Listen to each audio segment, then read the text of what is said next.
সালাম আলাইকুম। কথা বলছি পুকুর পাড়ে লেবুর তলে থোকা থোকা জোনাক জলে কথায় আছে। আমি কথা বলছি সেই লেবুর গাছের তলে।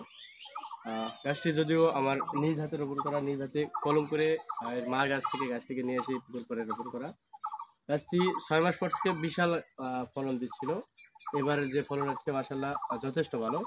তো আমি আসছি গাছগুলো আবারও কলম করে দিতে, যেন এখান থেকে আরো কিছু গাছ আমি সংগ্রহ করে এর বংশ বিস্তার করতে পারি। আমি মূলত লেবুর গাছটিতে গুটি কলম করতে যাচ্ছি।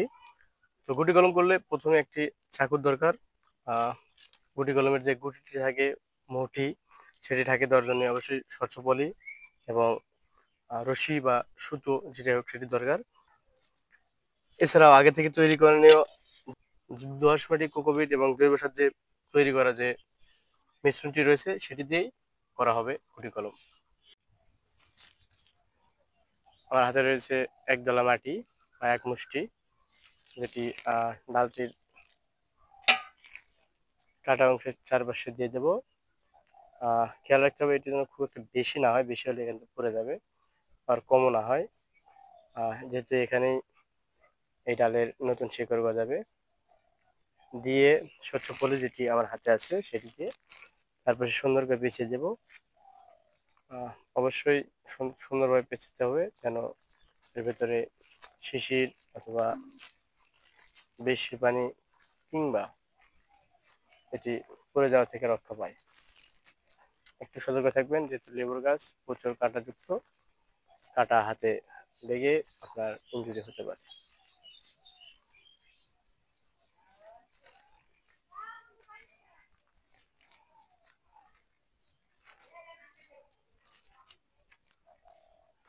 চেষ্টা করবেন গোলাকৃতি সব দিকে ঠিক রাখার।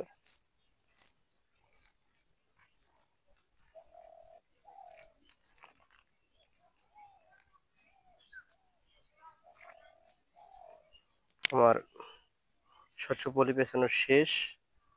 ঠিক এই পর্যায়ে এসে আমি যে রশিটি আমার সাথে রয়েছে, এটি আপনারা পাটের রশি দিয়েও করতে পারেন।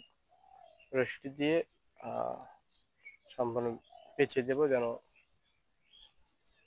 এর ভেতর থেকে কোনো কিছু পানি, পোকামাকড়, শিশির অথবা মাটিটি এখান থেকে পড়ে না যায়।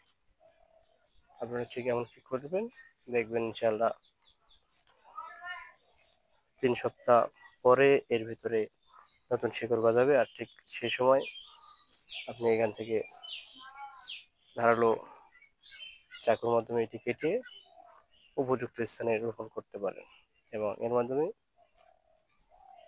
গুটি কলম সাহায্যে এবং এর মাধ্যমে গুটি কলমের সাহায্যে গাছ বংশ বিস্তার করে থাকে।